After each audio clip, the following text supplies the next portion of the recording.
Ni un solo miembro de mi familia asistió a mi graduación. Todos prefirieron un viaje de última hora con mi hermano, el hijo de oro. Pero mientras cruzaba el escenario, mi teléfono vibró con un mensaje de mi padre. Vuelve a casa inmediatamente, seguido de 37 llamadas perdidas. Me llamo Adrián, tengo 23 años y, desde que tengo memoria, fui el segundón de mi familia. No la oveja negra, ni siquiera el rebelde. Yo era el invisible. Nunca di problemas, pero tampoco fui motivo de orgullo. Ese papel lo ocupó siempre mi hermano mayor, Lucas. El hijo perfecto, el carismático, el que podía decepcionar y aún así ser celebrado. Yo, en cambio, era el silencioso con la cabeza hundida en los libros, el que aspiraba a logros que jamás se prestaban para las fotos de Facebook. La graduación se suponía que iba a ser mi momento. Años de desvelos, trabajos dobles y sacrificios para pagar matrículas que las becas no cubrían. Llevaba tiempo imaginando a mi familia en primera fila, gritando mi nombre entre aplausos. Incluso les reservé los mejores asientos. Pero esa mañana me desperté con un mensaje de mi madre. Hoy no podremos ir. Ha surgido algo. Lo celebraremos pronto. Pensé que era una broma cruel, hasta que vi el siguiente mensaje. Nos vamos a Aspen una semana. En el último minuto. Me muero de ganas, escribió Lucas. Mi madre respondió con emojis de esquí. Ni una disculpa. Ni una sola mención a que ese día, por primera vez en la historia de la familia, uno de sus hijos se graduaba de la universidad. Me quedé helado. Yo había enviado invitaciones, recordatorios, hasta les hablé de la ceremonia la semana pasada. Lo sabían, simplemente eligieron otra cosa. Lo eligieron a él. Intenté sonreír en el campus, rodeado de familias abrazando a sus hijos, sacando fotos y repartiendo flores. Cuando me llamaron al escenario, el aplauso me sonó hueco, porque en las butacas reservadas para los míos había desconocidos. Aún así, crucé, estreché manos, recibí mi diploma y sentí el zumbido del celular. Era mi padre. Ven a casa inmediatamente. Sin explicaciones. Luego 37 llamadas perdidas. El mismo mensaje una y otra vez. Ven a casa ahora. Yo tenía el diploma en una mano y el teléfono en la otra, preguntándome qué podía ser tan urgente para la misma familia que había decidido esquiar en lugar de acompañarme. En ese instante algo se quebró dentro de mí. Entendí que no era un malentendido. Era mi lugar en la familia. Siempre lo había sido. Y lo que me esperaba en casa no era un accidente. Era la confirmación de la línea que estaba a punto de dividirlo todo, el antes y el después. Esa noche, aún con la toga puesta porque ni ganas tuve de cambiarme, encontré más llamadas sin contestar. Nadie preguntó cómo había salido la ceremonia. Nadie pidió una foto. Nadie me felicitó. Solo exigencias, vuelve a casa. Una hora más tarde, por fin mi madre escribió. Tu hermano te necesita. Es importante. Ni una sola palabra sobre mí. Ni una sola sobre mi graduación. Solo Lucas. Siempre Lucas. Podía escuchar el tono con el que lo decía, el mismo con el que crecí. En mi casa. Los problemas de Lucas eran problemas familiares. Los míos, en cambio, eran míos y de nadie más. Si Lucas se caía y se raspaba, la vida se detenía hasta que lo curaban. Si yo me lesionaba en gimnasia, me mandaban a mi cuarto porque mamá estaba ocupada. Aprendí temprano que mi rol en esa casa no era ser amado, era ser útil. No contesté de inmediato. Dejé el teléfono boca abajo y fui a la nevera a por algo de comer, solo para darme cuenta de que había estado tan ocupado estudiando para los finales que ni siquiera tuve tiempo de hacer compras para llenar la nevera. Terminé comiendo un tazón de cereales en silencio, pensando en cómo Lucas había arruinado cada logro que alguna vez intenté celebrar. En mi graduación del instituto, él acaparó toda la atención porque lo pillaron en una fiesta. Cuando conseguí mi primer empleo, estrelló su coche el mismo día. Y el chat familiar, en lugar de hablar de mí, ardía con reclamaciones de seguro. Siempre lo mismo, él fallaba, yo desaparecía. A las 9 de la noche entró una videollamada de mi padre. Contra mi instinto contesté. Su rostro llenaba la pantalla impaciente.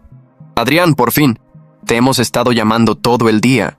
Estaba ocupado, le solté con frialdad. Graduándome. Ni lo reconoció, solo dijo. Lucas tiene problemas. Necesita que vengas esta noche. ¿Qué clase de problema? Papá suspiró como si yo fuera el irracional. Sus tarjetas están al límite y no puede pagar.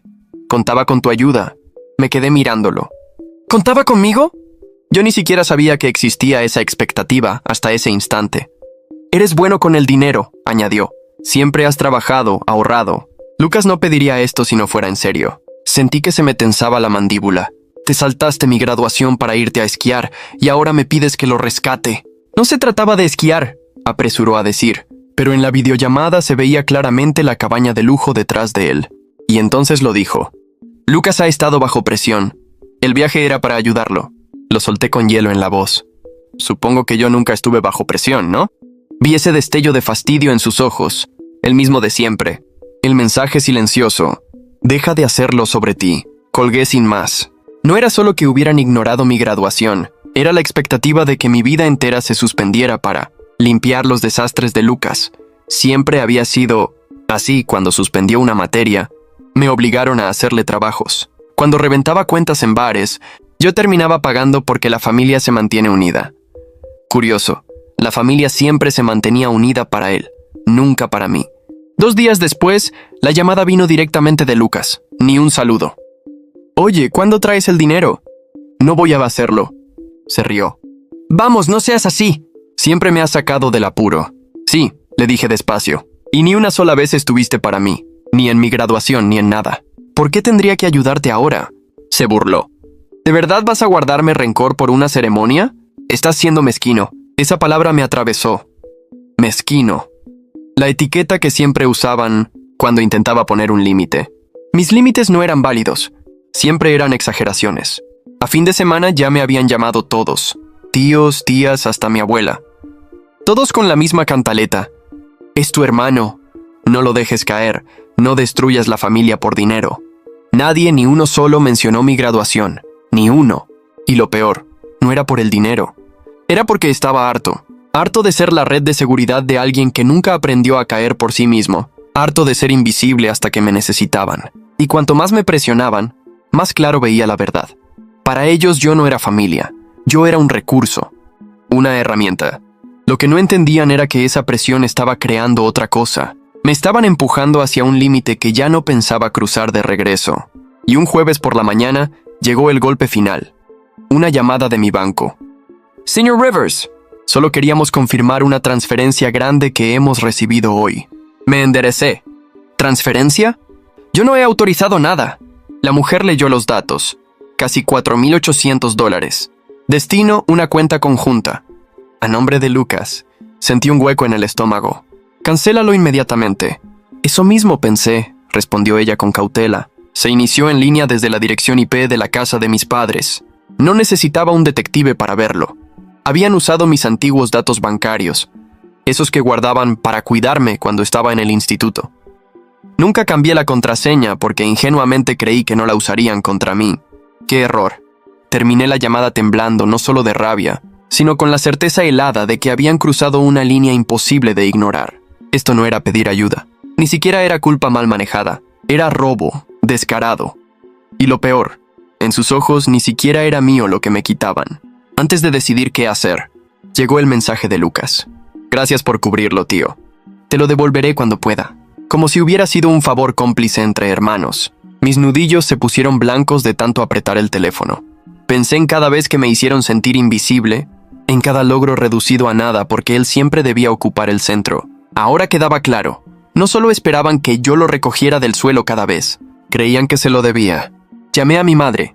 Contestó alegre como si nada hubiera pasado. Adrián, estábamos hablando de ti. Deberías venir este fin de semana. ¿Autorizaste una transferencia desde mi cuenta? Escupí, la voz más alta de lo que quería. Hubo esa pausa. No de sorpresa.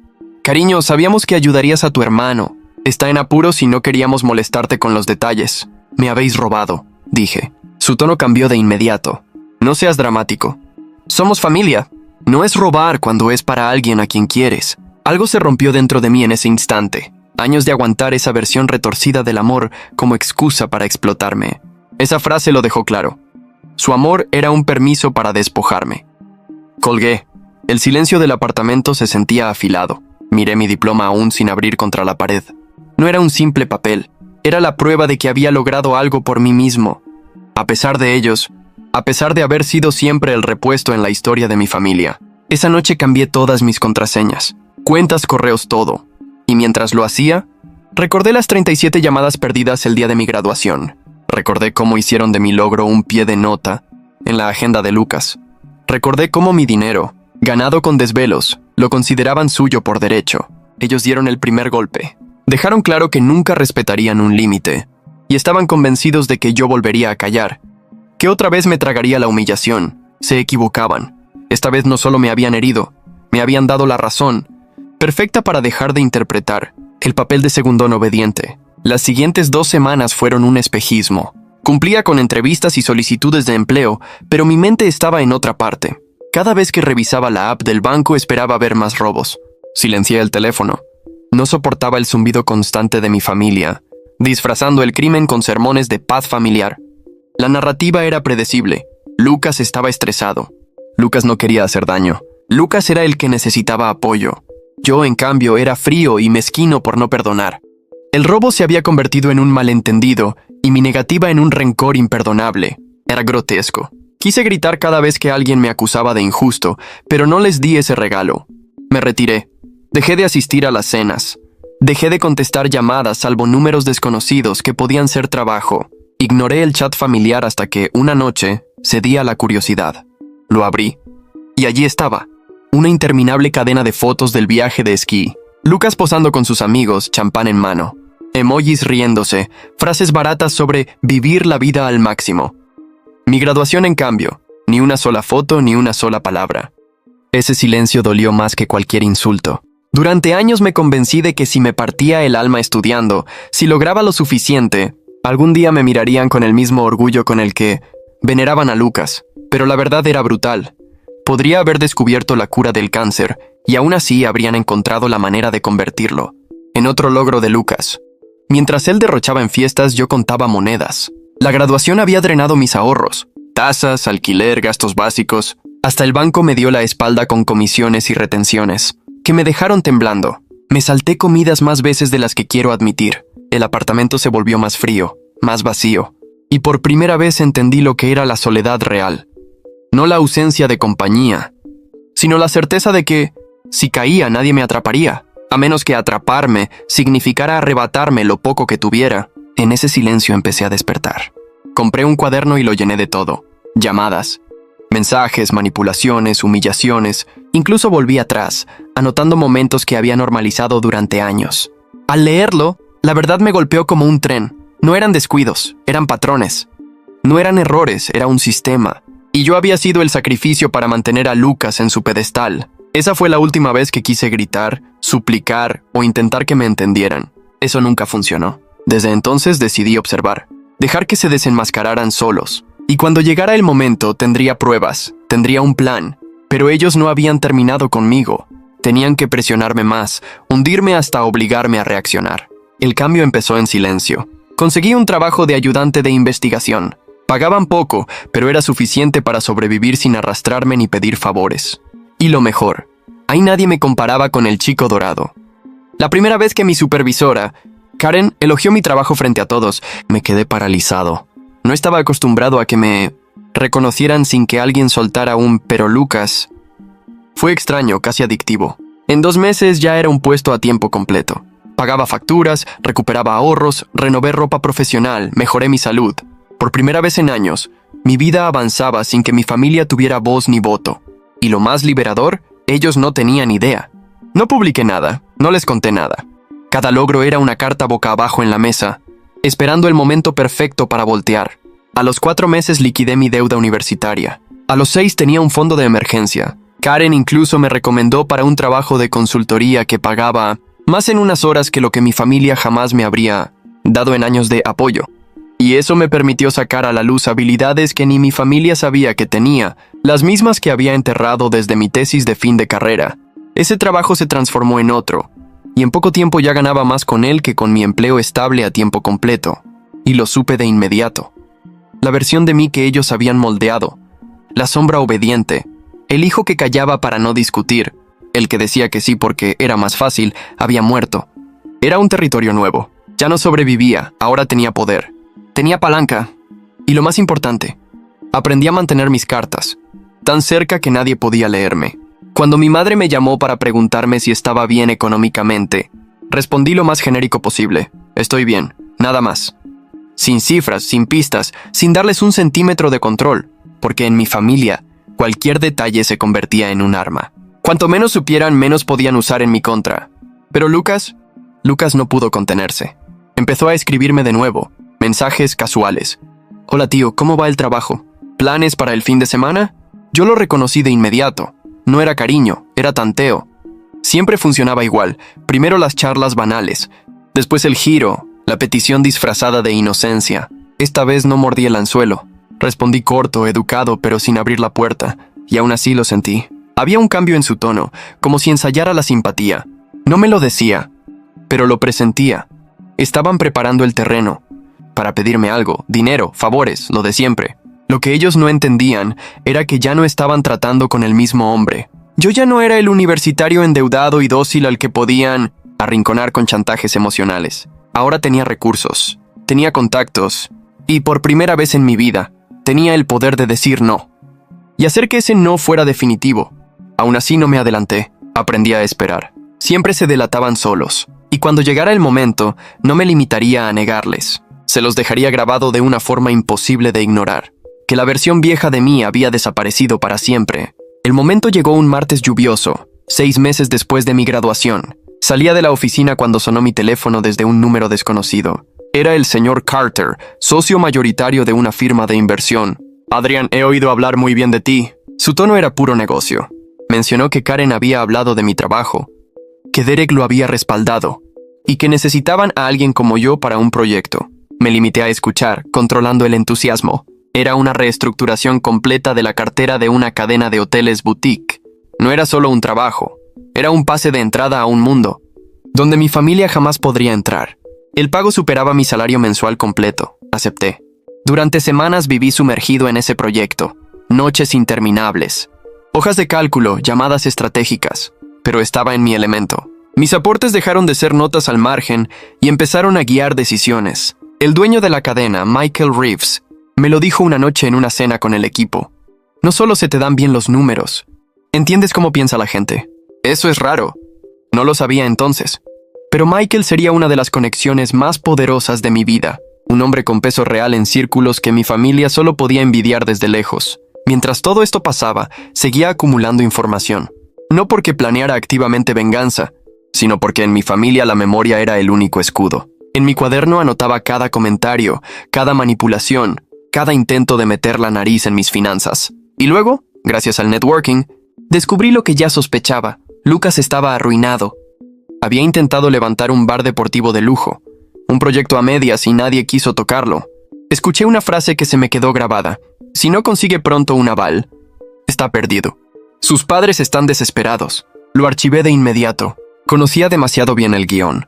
En cualquier momento, intentarían disfrazar ese bar como una oportunidad familiar. Me presionarían, me venderían la idea como un proyecto que nos uniría. Y si me negaba, me culparían de ser el egoísta que dejó hundirse a su hermano. Lo daban por hecho.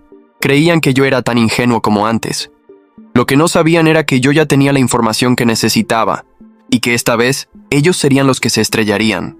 Mientras Lucas se hundía, mi posición no hacía más que crecer. Cuando terminó el proyecto del hotel, Michael me llevó aparte. ¿Alguna vez has pensado en montar tu propia empresa de consultoría? Me dijo con esa seguridad que solo tienen los que saben mover piezas en la sombra. Tú tienes las habilidades y yo tengo contactos que te contratarían mañana mismo. La idea me golpeó como un fósforo encendiendo gasolina. En menos de un mes, ya había presentado los trámites para mi propia empresa. Era solo yo y un portátil en mi apartamento. Pero antes de terminar la página web, ya tenía 2 clientes. Al final de ese trimestre había ganado más en 3 meses que en todo un año de mi primer trabajo. No presumí. Ni siquiera lo insinué en mi familia. Dejé que siguieran creyendo que apenas sobrevivía con un modesto empleo de oficina. Cada vez que mi madre preguntaba ¿qué tal el trabajo?, te respondía con un ocupado pero bien y cambiaba el tema. Entre menos supieran mejor. Yo, en privado, estaba construyendo algo que me daba poder real. Poder para decir que no sin miedo. Poder para alejarme sin perder nada. Poder incluso para devolver el golpe si se atrevían a cruzar mi camino otra vez. Ese momento llegó un domingo. Una invitación a cenar en familia, inesperada, sin explicación. Mi instinto me gritaba que era una trampa. Y lo era. Pero también era el escenario perfecto para mi propio plan. Entré en la casa con la calma de quien ya conoce el final de la historia. El olor del pollo asado de mi madre no lograba tapar la tensión que flotaba en el aire. Mi padre estaba sentado en su sillón, como si presidiera la junta directiva de su propia familia. Lucas en el sofá, intentando parecer relajado, pero con esa chispa nerviosa en los ojos que lo delataba. Tras los saludos vacíos, mi madre me sirvió agua y soltó la frase ensayada. Hay algo emocionante de lo que queremos hablar. Una oportunidad para la familia. Sonreí para mis adentros. Ahí estaba. Lucas abrió su presentación. Folletos, proyecciones, palabras bonitas. Habló de el bar deportivo del futuro, de cócteles exclusivos, de alianzas con cervecerías locales. Usó frases vacías como oportunidad única y rendimientos garantizados. Yo solo asentí sin interrumpir. Cuando terminó, mi madre, con esa sonrisa venenosa, lanzó el golpe. Ya tenemos el interés de algunos inversores, pero nos encantaría que quedara en familia. Pensamos que podrías participar como principal patrocinador. ¿En serio?, pregunté fingiendo neutralidad. ¿Y de cuánto estamos hablando? Lucas no dudó. $150,000 para empezar, pero tú tendrías el 30%. Una gran ventaja, tío. Dejé el vaso sobre la mesa y me incliné hacia adelante. Es mucho pedir. Solo por curiosidad. ¿También les cuentas a tus posibles inversores que los bancos ya te rechazaron? El silencio fue inmediato. La sonrisa de Lucas se derritió. ¿Qué? Sí, First State Bank, Harbor View Capital, Westline Financial. Los tres te cerraron la puerta porque tus proyecciones no cuadraban.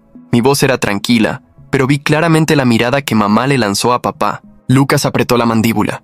No sé de dónde sacas eso. Le interrumpí con un gesto desinteresado. La gente habla, especialmente en los círculos empresariales. Y resulta que ahora me muevo en algunos de ellos. Papá intentó salvar la escena. Adrian, este es el sueño de tu hermano. Ahora tú estás en una buena posición. Podría ser de gran ayuda. Esa fue mi señal. Saqué una carpeta de mi bolso y la puse sobre la mesa. Portafolio de mi empresa, clientes, contratos, proyecciones, todo legítimo, todo impecable. Tienes razón, dije con calma. Estoy en una buena posición. Lo suficientemente buena como para reconocer que esto no es una inversión. Es un rescate. La cara de Lucas se puso roja como si lo hubiera abofeteado frente a todos. Mi mamá abrió la boca, pero luego la volvió a cerrar. Ese silencio fue mi victoria. Continué con un tono sereno, casi cruel. No invierto en gente que me roba. Y antes de que intentes maquillarlo, déjame recordarte algo. Hablé con el banco. Sé exactamente quién intentó sacar dinero de mi cuenta después de la graduación. La frase cayó como un bloque de cemento en la mesa. Nadie se movió. Me levanté despacio y guardé la carpeta en mi bolso. A partir de hoy se acabó ser tu red de seguridad.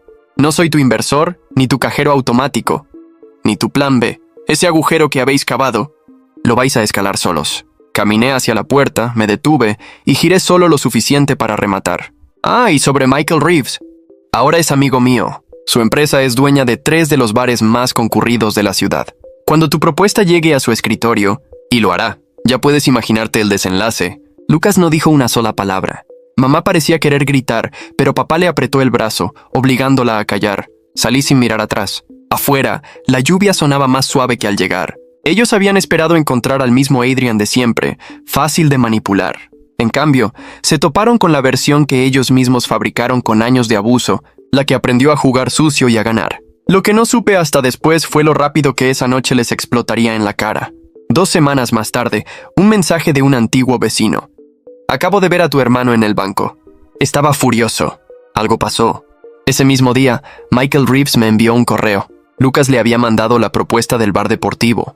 Michael no solo la rechazó, sino que la reenvió a los inversores más influyentes de la ciudad, con una nota. No es financieramente sólido. Proceda con precaución. En días, el futuro de Lucas se evaporó. Su nombre se volvió sinónimo de fraude y humo. Ningún banco le contestaba. Ningún inversor le abría la puerta. Y como siempre, mis padres hicieron lo impensable. Hipotecaron la casa para cubrir sus deudas. Una noche mamá me llamó. Su voz estaba envenenada. ¿Sabes lo que has hecho? Has destruido a tu hermano. Respiré hondo, manteniendo el tono plano. No destruí nada. Solo dejé de salvarlo de sí mismo. Se hizo un silencio largo, incómodo, hasta que finalmente susurró más helada que nunca. Has cambiado. Sí, respondí. He cambiado.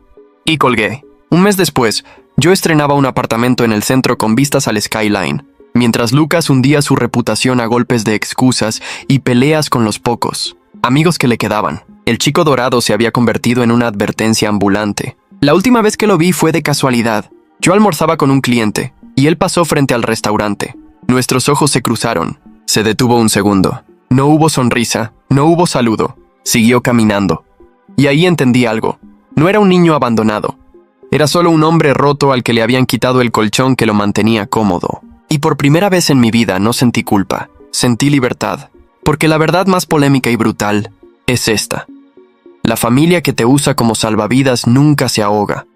Se acostumbra a que tú lo hagas por ellos. El día que decides soltarlos, descubres quién sabe nadar y quién siempre fue un ancla.